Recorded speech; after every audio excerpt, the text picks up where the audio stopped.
hambalyaan ku nidhiye hogaami buntland in badan soomaalina haybiyo goob alla wada heshiiye hogaami buntland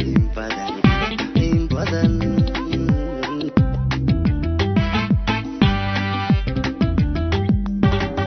cadaada furay hanaanka isbiyada horseeday cadaa himilada lahaayo haatan baad dhabaysay hambalyaan ku nidhiye hogaami buntland in badan soomaalina haybiyo goob alla wada heshiiye hogaami buntland in badan taniyo in badan hogaami buntland cadaada furay hanaanka isbiyada horseeday cadaa himilada lahaayo haatan baad dhabaysay hambalyaan ku nidhiye hogaami buntland in badan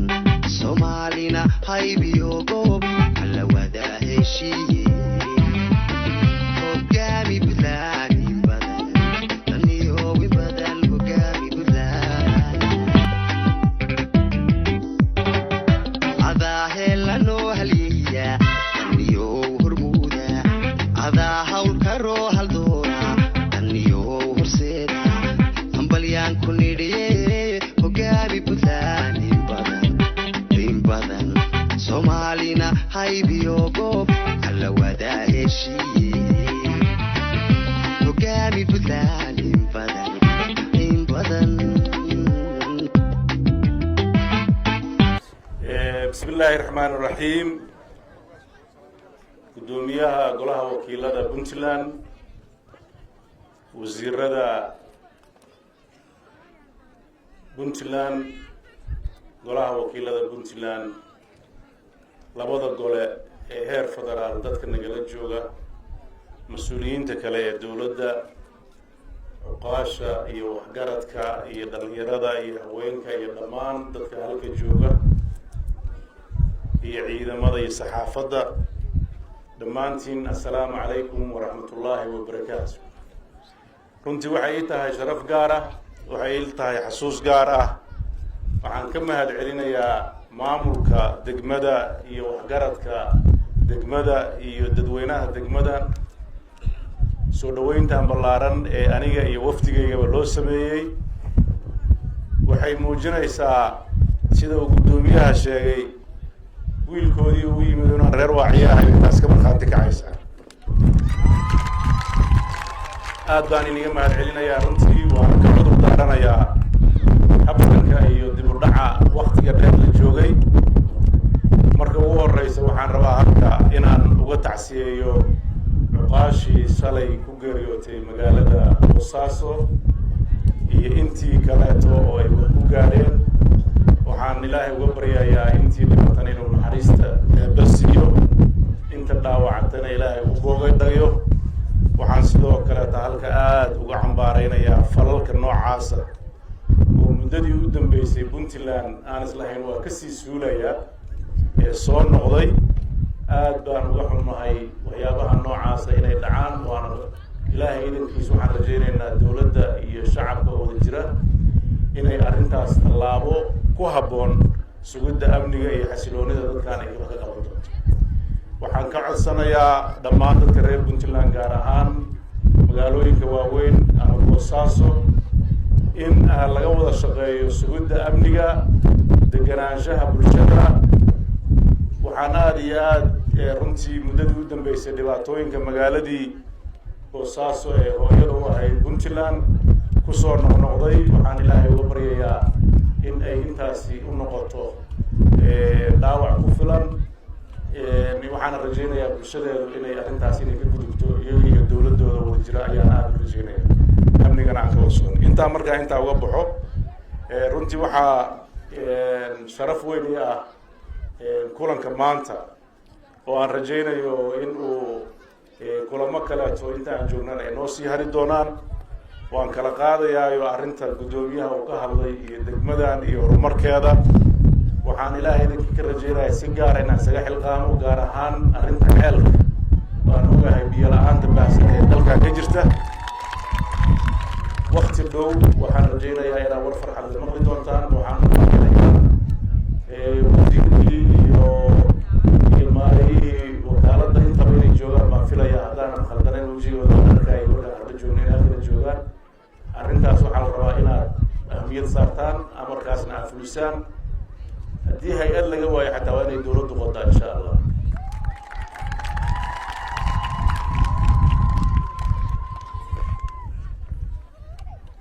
وحن رجينا يا طبعا دولدان انتي كران كذا يدو برشلة كاشنيس وحي ودارتي oo loo egmaday inay wax ka qabatay ku dadaalaysi siday u kala muhiimsan yihiin oo tabartu iyo waqtigu u masaaxay wax badan oo Puntland aan awal la taataaban jirin ayaa isku daynay oo nisnidi wax ka qabta wax waa nooga qabsoomeen wax waa nooga qorshaysan yihiin waxa dhimanna waxaan rajaynayaa inay noqoto wax qabsooma waxaan aad ugu faraxsanahay inay dawladani bartay dadka reer Puntland in mashaariic waaweyn la qabsan karo intaas dawladda ku filan in la isku dayi karo in jidadka la dhisi karo in la isku dayi karo in mashaariic waaweyn oo muddo laga baqayay oo ahay doorashooyinkii dib u dhiska ciidanka iyo kala dambeynta iyo sharciga ilaalintiisa waxyaabo badan baa qabsoomay caqabado badanna way jiraan dawlad kasta adduunka ka jirta iyo maamul kasta oo ka jirana way ka hormaanayaan waana shay dabiici waxaan si ku faraxsanahay عقاش برضو وحتى هذه مقيه أسود الدولي هذا وحسين هذا بعد علمية حاج عثمان جنرال عثمان فتيك ورنتي مركي هلك الله سوق حي كوبي سجاشنكي عقاشي يسراكيشي صوبتي إن البوساس ومالنا إيش شغلان نقول ذكر البوساس إيش الكلمة والصمد runtii weyn oo u baahan in lagu xasuusto marka la isku daro marka laga tago arrimo duruufo ama roobab ama waxyaabo jira ay u baaqato dekada shaqadeeda haddaanan khaldanayn dekadaas sababo iyadoo aysan dooran ay u istaagtay inay 10 casho ka badan tahay uma maleynay dhowrkii bilo ayaantii halka ah iyo 29kii markay wax yar dhaceen intii yareeyay dhowrkii bilo iyadana وداعي أنت أصلاً عن ملاينا waxa sababayay waxa ahaayeen wax garadka waxa sababayay waxa ahaayeen dadka oo isku duuban runtii cuqaasha iyo isimada iyo wax garadka oo dhan ayaa heerkaas soo gaarsiiyay intii u soo joogtay oo halka joogta inta maqan waa meesheeda way garanayna meeshaan ka nimid qofku meeshuu ka yimid yaqaan ayaa garan kara meesha uu socdo meeshii aan ka nimid way naqaanaa meesha aan u soconana waa meel ka qurux badan inay noqoto oo ah dawladnimadoo taaba gasha wax kale oo ummaddan tirada badan oo halka isugu timid aan wax ugu qaban karnaa ma jirto haddaan dawladnimada midnimada loo aasin oo aysan noqon dawladda la xisaabtami karo oo dawlad adeeg bixin karta oo dawlad waajibkeeda gudan karta haddaysan noqon oo ku xirnayn qof markaa joogay iyo qof tegay taas way taan u socono waxaan aad ugu kalsoonahay in waqtigii Puntland ay ka gudbi lahayd marxaladaha duruufaha qalafsan ee dalka ka dhacay ay keeneen inay aad u dhowdahay waxaan rajaynaynaa bulsho midaysan dawlad mid ah ciidan mid ah sharci mid ah iyo bulsho taladeeda gacanta ku qaadata oo dawladda iyo dadka mas'uulka u ah la xisaabtanto taas waxa nooga dhiman aad bay u yartahay dulqaad bay rabtaa caqabadaha ka imaanayana in si wada jir looga gudbiyo u baahan tahay intaas waxaan rajaynayaa Puntland inta u dhimanna way dhameysatay wayna dhameystirtan doontaa waxaana lagu aasaasay Puntland aysan noqon mid nafteeda kaliya ka fakarto inay noqoto tayadana inay ka fakarto midda Soomaaliyeed ay ka fakarto marka midda Soomaaliyeed tan iyo maalintii la aasaasay iyo intii aan Puntland la aasaasine maamulkii ka horreeyay uu joogay 8 sano marna kama aysan gaabin dadka dhulkan si midnimada Soomaaliya iyo sidii dawladda Soomaaliya loo heli lahaa waqti badan bay ku bixiyeen naf badan bay ku bixiyeen maal badan bay ku bixiyeen dadkii horaantii 9-nada joogay waa garanayaano marar badan maadaama dakhliga iyo dawladdu ay dekadu aad u yareen marar badan baa waxa la maqli jiray adeegyada la iska dhaafo meel heblo oo dib ka jiro Soomaaliya dhinaceeda kale loo xiro intii muddo meelo badan oo Soomaaliya ah caqabado soo wajahay ama mid abaareed ama mid colaadeed ama mid siyaasadeed waxay kaga soo gudbeen taageero ay ka heleen deegaanadan iyagoo dareensanaa in ay tahay waajib saaran waajibkaas weli waa na sugayaa ma dhammaan weligiisna dhammaani maayo maxaa yeelay ummad midaynu nahay qaran keliyaanu nahay arrintaasna waxaan u baahannahay garashadaas ilaahay dadkaan u siiyey inay kasii dhabeeyaan waxaan aad u kalsoonahay ilaahay idankiis in wax badan oo wanaaga oo aan qabsannay ay noo horseedi doonaan inaan wax badan oo kaleeto naga qabiya aan qabsano dowladnimadu waxay ka shaqaysaa danta guud markii la helaana danta gaarka ah la helaa haddaanan danta caamka ah oo ugu horeysa nabadda iyo xasiloonida siyaasadeed aan la helin horumarka kale oo dadka ka dhexeeya oo kaabayaasha ama jidadka ama eraboorada ama dekedaha ah lama helayo waxaad ogtihiin magaalada tan waxay u tahay horgale magaalo xeebeedka Boosaaso magaalooyinka Sherbi markii laga soo bilaabo xaqiiqada waxa weeye waa magaalooyin Boosaaso dadkeedu nolol ahaan uu ku tiirsan yahay shaqo ahaan uu ku tiirsan yahay magaalada Boosaaso waxaa ka socota mashaariic aad u fara badan waxaan ku dadaalnay kaabayaasha dalkani uu u baahan yahay in wax laga qabto oo ugu horeyso korontada oo ku xigto airportka oo ugu muhiimsan tahay dekada waxaan rabaa halka inaan ugu bishaareeyo wasiirkii dekedahana wuu joogaa wasiirkii hore dekedahana wuu joogaa shaqada laga qabto way ogyihiin waxaan ugu bishaareynayaa dib u eegidii heshiiska dekada Boosaaso dhowr cashe ka hor ayuu wuxuu ka soo dhamaaday ciddii kaleeto oo inaga dhaxaysay sidii aan rabnay ku soo dhamaaday doodan ugu weyn waxay ahayd B&O oo heshiiskaas ku jirtay inay ku fashilantay inay shaqada wado B&O waxay ahayd shirkad ka tirsan shirkadda weyn ee dadku inta badan shirkadda halka inay haysato loo yaqaan DP World la yiraahdo dabcan DP World si toos ah markii hore ma waamuli jirin markii hawshaas aan dhex galnay oo mas'uuliyiinta dawladda Imaaraadka iyo shirkaddii baan kala hadalnay waxaa ceeb ku noqotay khaladka ay samaysay B&O annaguna waxaan ka soo taagnay inaan la shaqayn karin halkii wuxuu noqday inay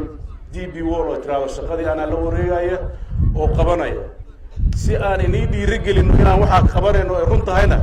dekada intaan heshiiska aydan ogolaanin wax ka bedelkiisa horta waa xafaarada meesha ka dhacday ilaa sameeyo ogaado maanta waa markii ugu horeysay dekada Boosaaso meelaha aan wax lagu xirin jirin wasiiradii waa joogaan lagu xiro oo dhowr iyo 10 dooyada wada galaan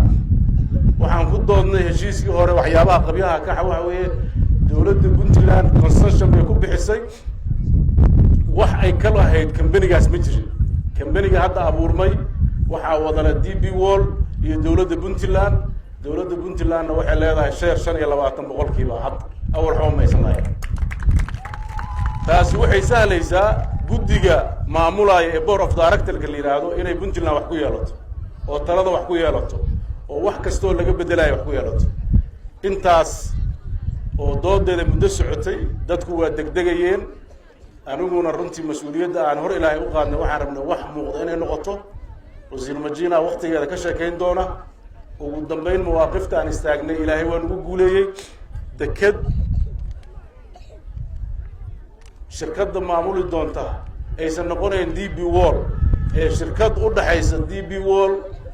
iyo Puntland ah ayay noqonaysaa oo magaceeda aad dhawaan maqli doontaan shirkadaas maamuli doonta shaqada la rabo inay ka qabato dhawaan inay qabato ayaa ballantu tahay ballaarintii iyo wax ka bedelidii adeega oo ugu horeyso si degdeg ah loo helo terminal container intaas haddii ay qabsoonto waxaan isleeyahay goboladan isbedel weyn ayaa ku dhici doona jidka muddo dheer baan dadku ku qeylin jirnay laakiin markaan aragnay habaca ku jira dawladda Soomaaliyeed awood dhaqaale yeelata ama iyadoo heshiisyo caalami ah gasha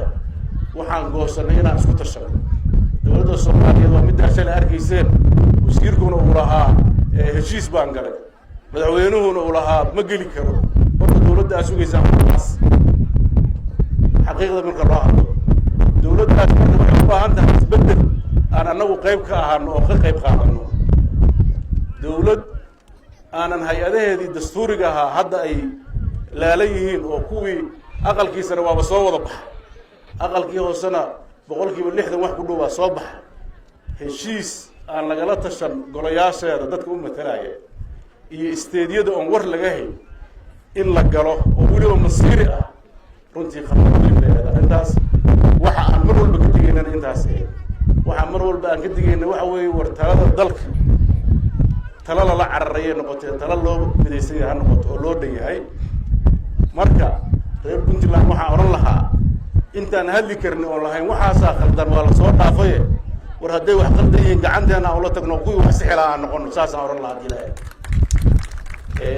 taasa muhiimad u tahay taasa aan u baahanahay inaan ka wada shaqeyno waxaan rajaynayaa arintaas inaan waqtigeeda ugu wada hadli doono hadii ilaahay idmo waxaan mar labaad iyo saddexaad ka mahad celinayaa akhyaarta soo qaban qaabisay kulankan iyo soo baxan iyo akhyaarta kale ee runtii wafdigeeda ila socotay iyo ciidamada amniga sugaya hadal badan waan jeclaan lahaa maanta inaan dadweynaha aad ula hadlo oo waqti badan siiyo laakiin waan ka cudur daaranayaa